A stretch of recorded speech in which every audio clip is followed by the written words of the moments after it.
Hello everyone, Chetna's healthy kitchen या आपल्या YouTube चॅनलवर तुमच्या सगळ्यांचं स्वागत आहे। आज मी तुम्हाला बनवून दाखवणार आहे की आम्ही आमच्या मुलींना जी दाल खिचडी बनवतो ती कशा प्रकारे बनवतो। त्यासाठी आपल्याला काय काय साहित्य लागणार आहे चला तर मग बघूयात। इथे मी भोपळा घेतलाय, तसंच गाजर घेतलाय, बीट घेतलाय, टोमॅटो, बटाट्याच्या जागी मी रताळा वापरते, मटर घेतले, मुगाची डाळ, तांदूळ आणि मसूरची डाळ।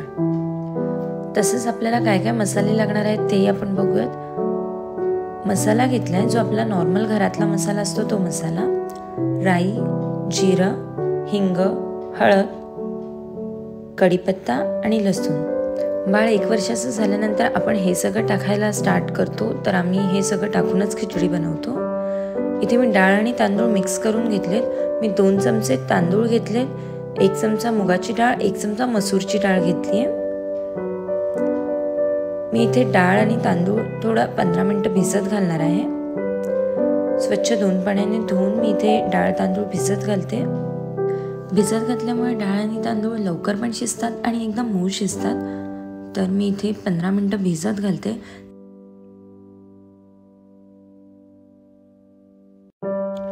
तुमच्याकडे जर का वेळ नसेल तर तुम्ही डायरेक्ट सुद्धा घालू शकता।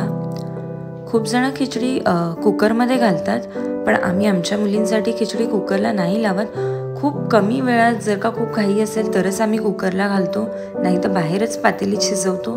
तुम्ही सुद्धा खूप घाई नसेल तर पातेलीतच खिचडी शिजवून घ्या। सो मी इथे पातेली गरम करत ठेवलेला आहे।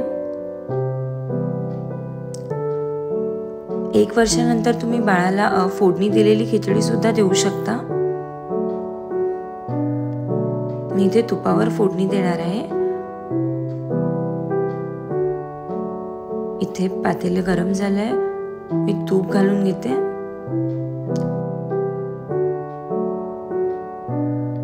मी इथे 1 चमचा तूप घालणार आहे।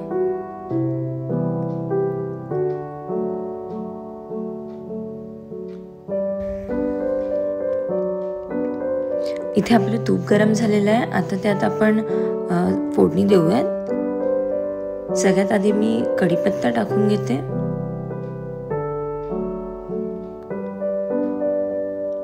स्लो गॅसवरच आपल्याला फोडणी द्यायची आहे, नाहीतर खूप कमी तूप असल्यामुळे तेल पटकन गरम झाले आणि करपून जाईल तुमची फोडणी।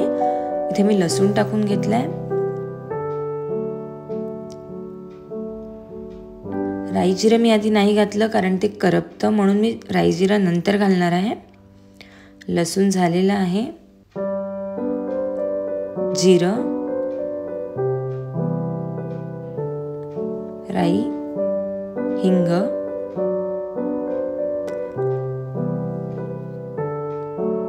एकदम थोड्या थोड्या प्रमाणात आपल्याला सगळं घालून घ्यायचंय। आता यानंतर मी भाज्या ऍड करणार आहे। टोमॅटो घातलाय,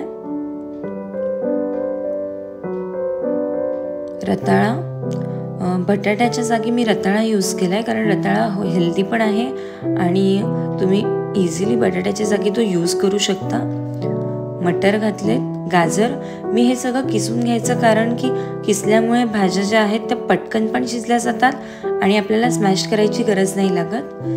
जर का तुम्ही पीसेस करून टाकले तर स्मॅश करावे लागतात। असं किसून टाकलं तर तुम्हाला खिचडी स्मॅश करायची गरज नाही, फक्त जे मटर आहेत ते तुम्हाला चमच्याने स्मॅश करून घ्यायला लागतील। म्हणून मी सगळ्या भाज्या ज्या आहेत त्या किसून घेतलेल्या आहेत। आता मी इथे हळद ऍड करते, त्याचप्रमाणे मसाला सुद्धा टाकते। सगळं छान आपल्याला तुपावरच परतून घ्यायचंय।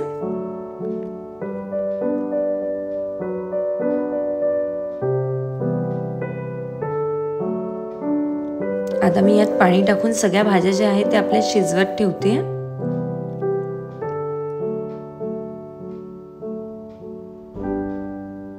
तसंच आता आपण जे डाळ आणि तांदूळ भिजत घातलेत ते आपण डाळ तांदूळ सुद्धा ऍड करून घेऊयात।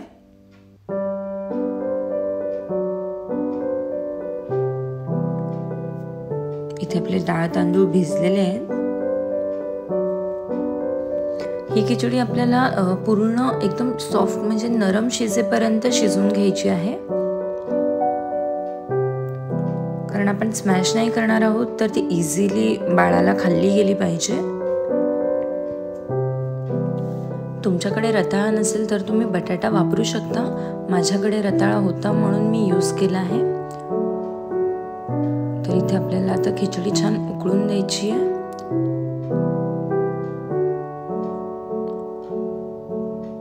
पहिली उकळ आल्यानंतर जे वर हा जो फेस येतो तो फेस आपल्याला काढून घ्यायचा आहे. तुमचं बाळ जर का 1 वर्षापेक्षा लहान असेल तर तुम्ही हे जे स्पायसेस आहेत, मसाले आहेत, ते तुम्ही न यूज करता सुद्धा खिचडी बनवू शकता.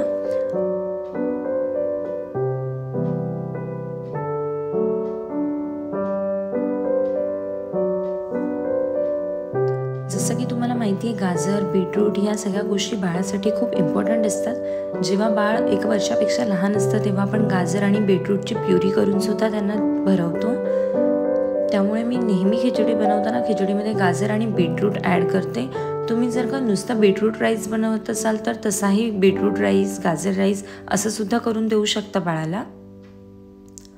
इथे मी मीठ ॲड करते, कारण 1 वर्षानंतर आपण मीठ द्यायला सुरुवात करतो. तर मी इथे थोडंसं चवीनुसार मीठ घातलंय.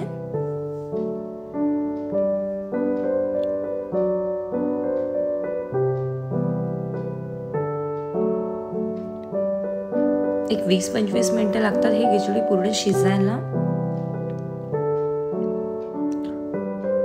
तुम्ही तुमच्या बाळासाठी जर का या खिचडीमध्ये दुसरं काही ॲड करत असाल तर नक्की मला कमेंट करून सांगा. मीही ट्राय करेन ॲड करायचा. अशा प्रकारे खिचडी ट्राय करून बघा. बाळाला सुद्धा खाताना खूप जास्त आवडते आणि पौष्टिक पण आहे, त्यामुळे बाळाच्या हेल्थसाठी पण खूप चांगलं आहे. इथे आपली खिचडी शिजत आली आहे. खूप जास्त एकदम आपण जसं भात शिजवतो, आपली खिचडी शिजवतो तसं नाही शिजवून घ्यायचं आहे. थोडंसं पाणी ठेवायचं आहे. पातळ खिचडी करायची, कारण थोड्या वेळानंतर जसजशी ती थंड होत जाते तशी घट्ट होत जाते. त्यामुळे मी इथे थोडं पाणी ठेवते. इथे आपली खिचडी रेडी झाली आहे. बघू शकता खूप जास्त पातळ पण नाही आहे. ती थंड झाल्यावर आपोआप घट्ट होते. इथे मी मटर जे आहेत ते स्मॅश करते, म्हणजे आपली खिचडी जी आहे ती बाळाला भरवण्यासाठी रेडी आहे. तुम्ही सुद्धा नक्की ट्राय करून बघा आणि मला नक्की सांगा की कशी झाली आहे. चेतनाज हेल्दी किचन या आपल्या यूट्यूब चॅनलला लाईक करा, शेअर करा आणि सबस्क्राईब करा. अशाच नवनवीन व्हिडिओजच्या अपडेटसाठी बेल आयकॉनवर प्रेस करा. थँक्यू.